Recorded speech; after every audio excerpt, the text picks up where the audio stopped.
You are 23 years old. You have $980 in checking. A part of you thinks that's a lot. It is not a lot. It is one bad transmission away from a personal crisis. Both of you, right here. This is where it splits. Path A, the builder, age 23. Your first paycheck after taxes is $2,110. The job is claims processing at a mid-size insurance company.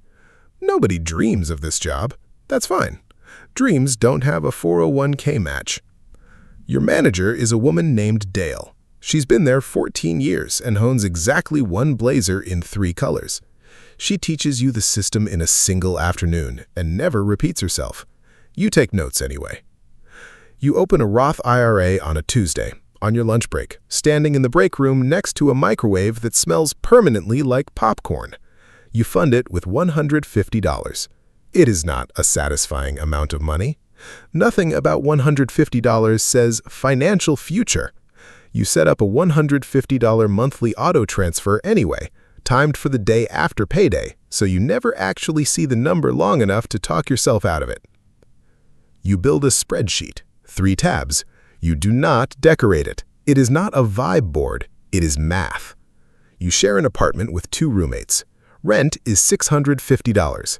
The living room furniture is a mix of hand-me-downs and one Facebook Marketplace couch that smells faintly of someone else's dog.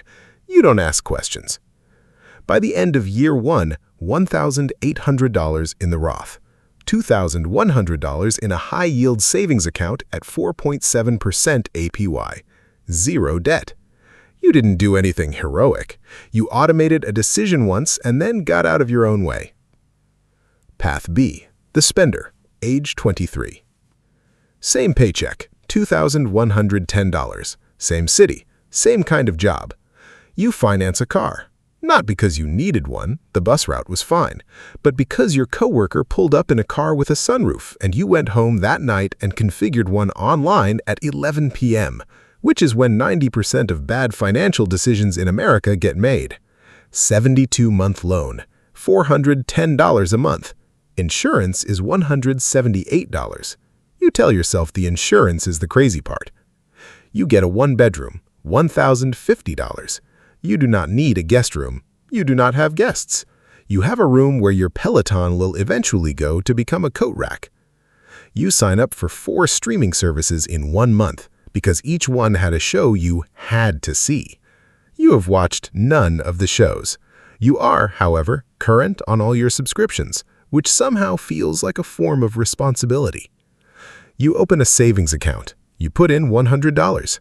3 weeks later, a friend's bachelorette trip to Nashville comes up and you pull $90 back out. The remaining $10 sits there like a participation trophy. By the end of year 1, $310 in savings, $1,560 in credit card debt at 26.99% APR, a number your card issuer describes in genuinely cheerful font as your special offer rate.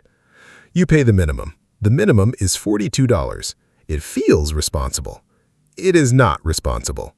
It is math working against you at a very calm, very patient pace. Path A, age 24 to 26. You get a $2,400 raise. You do not upgrade anything. You upgrade the auto transfer. Roth goes to $300 a month. You learn what an expense ratio is and move your holdings into a total market index fund, charging 0.03%, cheaper per year than one Nashville bachelorette trip. By 26, the Roth holds $11,200. The market drops once. You watch it fall to $8,600 over 5 weeks. You do not check it 17 times a day like it's a group chat that owes you an apology. You buy more. Your emergency fund hits $5,200, roughly 3 months of expenses, and you stop adding to it there. Everything past that goes into a taxable brokerage account. A coworker named Naomi mentions she's getting licensed to sell life insurance on the side. You file it away. Not a yes, not a no. Information. Path B, age 24 to 26. Same raise, $2,400. You move into a nicer building. The building has a pool nobody uses after May, a community lounge you've been in twice, and a $1,340 rent that includes none of that in any way that matters. The couch situation escalates. You buy a sectional on a buy now, pay later plan, 0% APR for 12 months, which is a sentence designed to be forgotten by month 13. It is forgotten. The interest applies retroactively. You did not read that part. Nobody reads that part. That part is written specifically for people who don't read that part. You open a second credit card for the sign-up bonus, 60,000 points, which requires spending $4,000 in 3 months to unlock, which you do on things you were going to buy anyway, plus several things you were not. By 26, $4,600 in combined credit card debt. Car loan balance, $16,800. Savings account, $380. You do not have an emergency fund.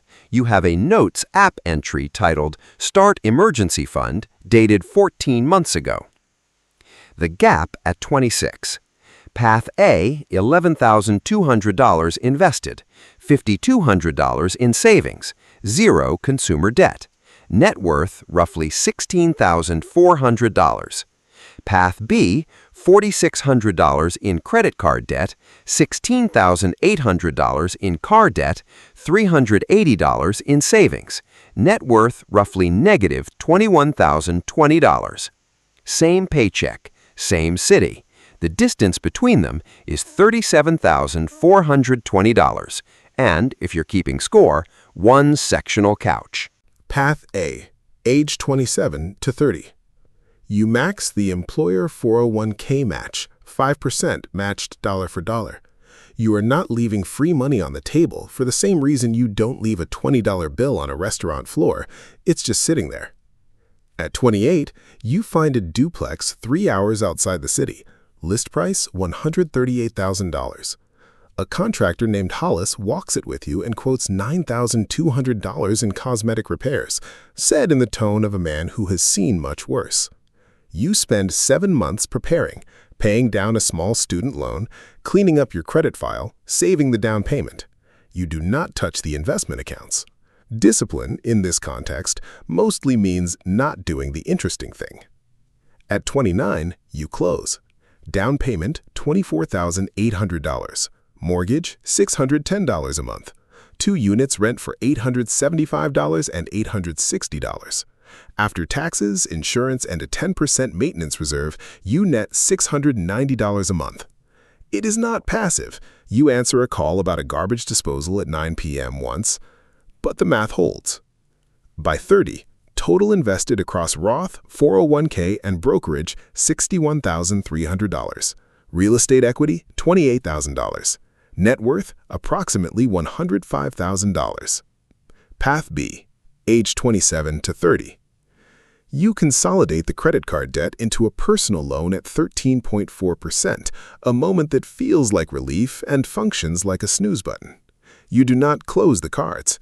By 29, 2 of them carry balances again, quietly, the way weeds come back in a yard you stopped weeding. You get promoted. Salary climbs to $64,000. You celebrate with a trip to Cancun, $2,300 on a card you were already carrying a balance on, which is a genuinely impressive feat of gymnastics that no one is applauding. The lease on the car ends. You lease a new one. Payment, $445 a month. You tell people you don't believe in owning cars, and this is technically true in the sense that you have never once owned one. At 30, $9,700 in credit card debt across 3 cards. $89 gym membership you've used 4 times this year, all in January. $52 streaming bundle. You were paying roughly $1,480 a month in debt service and subscriptions before rent is even due. Savings, $920, a genuinely hard-earned number that took all year and represents progress, even as the debt column keeps pace right next to it. You contribute 2% to your 401k against a 5% match. You are leaving roughly $1,600 a year of free money on the table, which is the financial equivalent of getting a tax refund and mailing it back. The gap at 30. Path A. Net worth approximately $105,000, plus $690 a month in real estate income showing up whether you work that month or not. Path B. Net worth approximately negative $11,500. Same job title, roughly, same number of work hours. A different relationship with the word later. At 7% average annual return, the $105,000 Path A is holding at 30 becomes roughly $566,000 by 60, without a single additional dollar added, just left alone, the most boring form of wealth building there is. Path A, age 31 to 38. The duplex keeps performing, unglamorously, 8-ish hours a month of active attention. At 33, you buy a second property, a triplex. Purchase price $172,000. Combined monthly real estate cash flow $1,610. You hire a fee-only financial planner named Vance at 37. He charges $5,200 a year and finds a depreciation strategy across your properties that lowers your taxable income by $27,000 annually. The fee pays for itself roughly 3 times over in year 1. You renew him without hesitating, which is the only kind of financial decision that doesn't require a spreadsheet.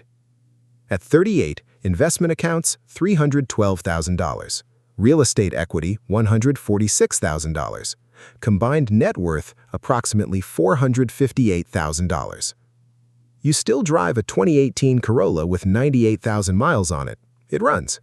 Nobody has ever once been impressed by your car, which you've made peace with. Path B, age 31 to 38. The personal loan clears at 32. This feels like a finish line. It is a mile marker. You take a trip to Portugal, $3,900 on a card. Planned payoff, 3 months. Actual payoff, 10. At 34, layoffs hit. Your role is eliminated. 6-week severance, $7,400 after taxes. Your savings account holds $640. The 401k holds $38,000, which you cannot touch without a penalty that exists specifically to stop you from doing the thing you're now considering. You stretch the severance. It lasts 9 weeks before the new job starts, one that pays less, $58,000. A step back, not permanent. Present, though. At 38, card balances hover around $6,100. The 401k has recovered to $47,000. You are, by any reasonable definition, fine. You are current on your bills. You are tired in a low-grade way that doesn't have a name. Net worth, approximately $34,000. You are not a cautionary tale. You went to work, you paid your bills. You lived an actual life with actual trips and actual dinners out. And none of those things were mistakes exactly. They were just never weighed against anything. Because nobody ever sits you down and makes you weigh them. The system just quietly keeps score whether you're looking or not. Both. Age 40. Net worth approximately $612,000. Monthly passive income from real estate, roughly $1,700, arriving whether you're on vacation or not. You've modeled walking away from the salary entirely by 48. The math holds in 3 scenarios: conservative, expected, and everything goes wrong at once. You're not rich in the yacht sense. You're rich in the sense that a bad month doesn't rearrange your life. Path B. Net worth approximately $41,000, almost all of it locked in a 401k you can't touch for 20 years. Checking account, $1,800. Rent has gone up every single year for 9 years because that's just what rent does, like weather. You are not behind on anything. You are also not ahead of anything. You are exactly where you started, working slightly harder to stay there. The distance between these two people is over $500,000. 17 years ago, they had the same $2,110 paycheck, the same Tuesday, the same lunch break. One of them moved $150 somewhere it couldn't be seen before the weekend had a chance to ask for it. The other one didn't, not out of stupidity, not out of laziness, just out of never once being handed a version of adulthood that made the boring choice feel urgent. The paycheck hit both of their accounts at 9 a.m. on a Friday. What happened in the 17 years after that is the only part anyone controlled.